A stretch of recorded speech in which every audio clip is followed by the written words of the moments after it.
Hey, welcome to Integrative Preparedness. I'm Steve Smith. I want to talk a little bit today about the collapse of the cities. The cities are collapsing, so I thought to do that, I'd come down into the city.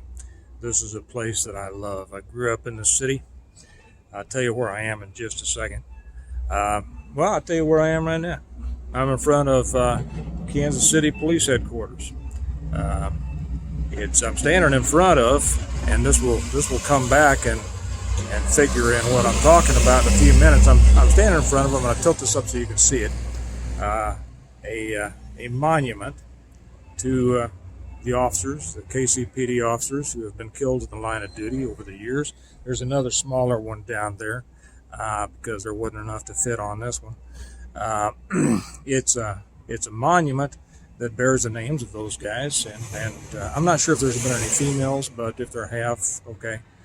Anyway, the officers who have been killed in the line of duty, going back to whenever it started, back in the 1800s when Kansas City became a city. It's wrapped right now in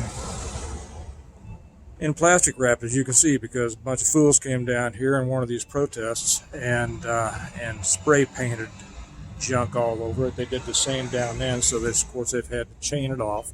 For years and years and years, people would come down here and look at it and think about the guys who came and went out every day and every night to keep the city safe, and people would reflect on it and appreciate it and honor it.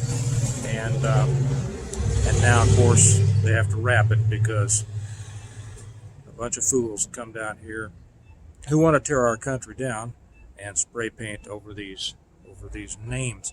I'm standing, as I said, right in front of KCPD headquarters. Maybe I should back up just a minute. I was born in this city. I grew up in the city. I love the city. I know the city. The city has used to have a vibrancy, a frequency that was just amazing. It was the place to be. I drove a truck out of a mafia affiliated place down in the city market when I was a teenager. I became a police officer and then a deputy sheriff. Here where I am, if you look, I'll do a little around here. You see all the cars parked behind me, all the plainclothes cars. Many years ago, one of those cars had been mine. Across the street, I don't know if you can see that big building over there behind me. That is the Jackson County Courthouse. My last year on, when I was with the fugitive unit, my office was in that building. There's a statue down there that they want to remove of Andrew Jackson, who's a very interesting president. You might look into him. And going around there, the building behind me there is City Hall, Kansas City City Hall. My granddad was a big deal with the city back in the day. And so I love coming back down here. The city, believe it or not, used to be a safe place. It was a safe place because it was populated by people who worked and contributed and cared about their community and cared about, to an extent, each other. It was a community of people, a lot of people put together naturally, that went to church on Sundays, that raised their families, that paid their taxes, that didn't ask the government to do anything for them except to treat them fairly. And you can argue whether the government did or not, but back then it did more so than it is now. And as a result, they built this and every other city in the country. And it was an amazing time. It was an amazing time of American spirit, rugged individualism, responsibility for self and family. And, of course, we know that things have changed. This city, and pretty much every city like it, is it's about to explode. It's about to implode. And really what these cities are right now are they're collapsing into black holes. If you know anything about black holes, I didn't have any interest in science till I got older, and then I really became interested and wished I'd started earlier, because now I don't have time to learn everything that I'd like to. But a black hole is used to be a star, like cities were, and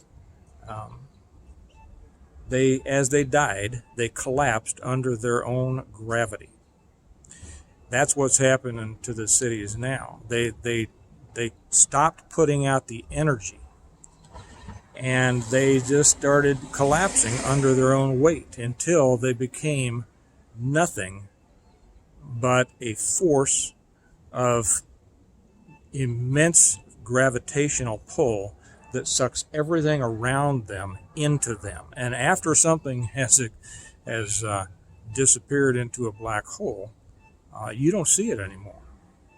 And the only way that we know, at least now, this information is what I know from several years ago. Maybe astrophysicists have discovered something new. But on my last visit to the subject, the only way you know a black hole is the radiation around its perimeter and the force that it exerts on things around it, other stars, light, everything. A black hole has such density and gravitational pull that it even bends light. Well, cities are like that. And we know that what's happening with what's been happening for the last year in our political climate, the cities are mimicking black holes. If you look at the city is run by federal money. It used to be run by local money, by people actually coming down and making a living and having their shops and their stores and working at them. And a few people working for the government, not many, only what it took to serve the needs of the people. Now I'm surrounded by nothing but government buildings. As I said, it's City Hall, the courthouse, the police headquarters. Across that other way is one of the many federal buildings. Down that block, that you see way down there, is the federal courthouse. And all around me are well, you get the picture, okay? We are not surrounded now by people contributing to the system, but people taking their paychecks from the system that is supported and sustained by tax dollars from the producers of our country. More and more people in the cities now support themselves with government checks. Some of them because they work for them, too many because they don't. Okay? And if I drove around, and I just might later because it's been a while since I've been in the city, and I know some people will say I'm crazy, but I just, if you're a city person, you love the city. Just like country people love the country. See, it's different strokes for different folks. And I don't tell people who love the country that they're crazy. I love the country too. So, you know, some people say I'm crazy for loving the city. Maybe it's just because I remember what the cities used to be. But if you drive around here, you will see nothing but decay and well, the things that you see on the news every night. You know, I was looking at, well, I'm going to save that for another one because I'm going to do a couple more after that. I'm going to make one about surviving the city, another about getting out of the city, because many people need to know those things, and they don't, and they are important. You know, too many people think about survival skills as being able to, you know, start a fire 15 different ways. Well, you live in a world that is made up of many different elements, and surviving a city is one of those things that I think people don't put enough attention into and interest into. I'm going to be talking about that on a couple more. But these cities now are ready to collapse. They're already starting to collapse. They're starting to collapse because of the political climate we're in now. We've seen the riots, the protests over the last year. Those are about to get worse as we enter the summertime. And as it does, there's going to be a lot of these cities have big problems. And what then happens is that more federal money will be shoveled into the city to rebuild or placate or or make up to these groups or pay off the groups that are doing these kinds of things. And it's federal money is what has destroyed the cities and what's going to continue. And that should concern you because that's your money. Okay, it's not, the cities aren't rebuilt. They're not supported by money from people in the cities because the people who live in the cities don't pay that many taxes. Most of them don't pay any taxes at all. They're sucking up the tax money. Those who still do, they're not paying most of it. Most of the tax money is being paid by people who live outside of the cities. So it's going to be, and if you look around, you might say it's not just the federal building. People need to realize this. The cities and the counties are being supported by federal money. When these cities start to implode like a black hole, it's going to affect everything around them. So, just saying stay out of the cities, that's, easier to say, but that's not where it stops. It's going to affect everything around them. It's going to affect people in the suburbs. It's going to affect people in the small towns. And it's going to affect that person way out there in the woods somewhere that thinks it's not going to affect. Believe me, it's going to. And so this is something that you should be interested in. As these things collapse, of course, I'll give you a couple of pieces of advice right now that I'm going to get more into on the future ones about surviving the city and escaping the city. Because if these things happen, you can't really see it, but most of downtown is back behind you. There are thousands and thousands and thousands of people in those high-rise buildings that are working, and if it heads south, those are people that are going to have a hard time getting home.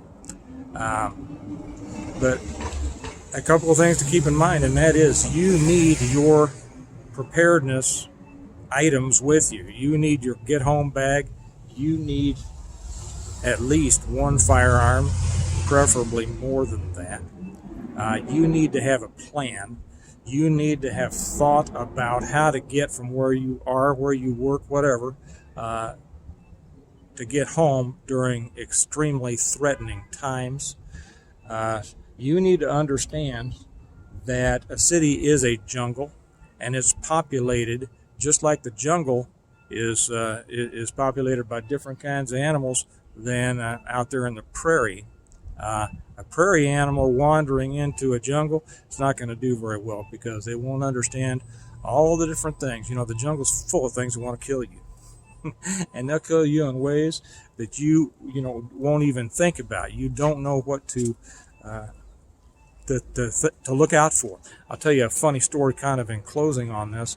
Back in 1976, I worked the Republican National Convention was here in Kansas City, and I worked one of the security details. We guarded the hotel where the National Republican, that's right, ma'am, thank you, Republican committee stayed, and also where Reagan stayed. And they brought in cops from all over the place. If you've ever seen a convention of that size, you see that you'll see that they bring in cops from everywhere because you need such a security presence. Well, we were city guys and we were working, the hotels and base security. Well, they brought in a bunch of troopers from both Missouri and Kansas. And at that time, there was a row of strip joints across from the hotel. It was called West 12th Street, where all the strip joints were. There's a nice hotel there now. And we would watch these troopers, who had been brought in from around the state, most of whom were small town guys, great, good guys, but they were not city guys.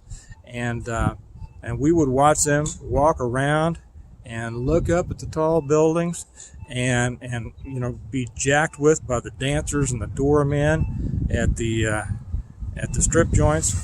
And those boys, I'm sure they did good jobs out on the highways, but they were not fit for city. And we heard story after story after story about those guys being taken advantage of simply because, What you look for out on the highways in the small towns is not what you need to look for in the city. Just take it and multiply it by 100 or 1,000 or whatever you want, because this is a jungle. Anyway, that is my warning to everybody. These cities are about to collapse, whether it's through riot or whether it's through, and a lot, I'll say this too, I know a lot of the good cops are leaving. If they're close to retirement, they may be sticking it out. If they're not, a lot of the good ones are leaving. You're going to get a much lower quality of law enforcement officer replacing them, and that's going to be reflected in the quality of life and the relative safety, what there is left of it in the cities. Now, we're in the middle of the day here. It's usually pretty safe. Don't come down here at night unless you know the city and unless you're prepared to deal with it. So that's my thought for today. These cities are about to collapse. It's going to have an effect not just on the cities, but on everyone around them. And you better get ready. And what to get ready for, you won't know, just everything. Again, total preparedness will serve you well in this. Now, I have to get back, because something that people who don't come to the cities don't think about is I've got a limited amount of time on my parking meter. So I'm going to get back there, and I think I'm going to go tool around some of the old sections that I used to work down here as a young cop and as an older cop. You all have a good day. Remember that we prepare well today in order to live well tomorrow, and part of preparing well today is having some sense of history and being able to see what's coming. And trouble's coming. Get ready. I'll talk to you later. Bye-bye.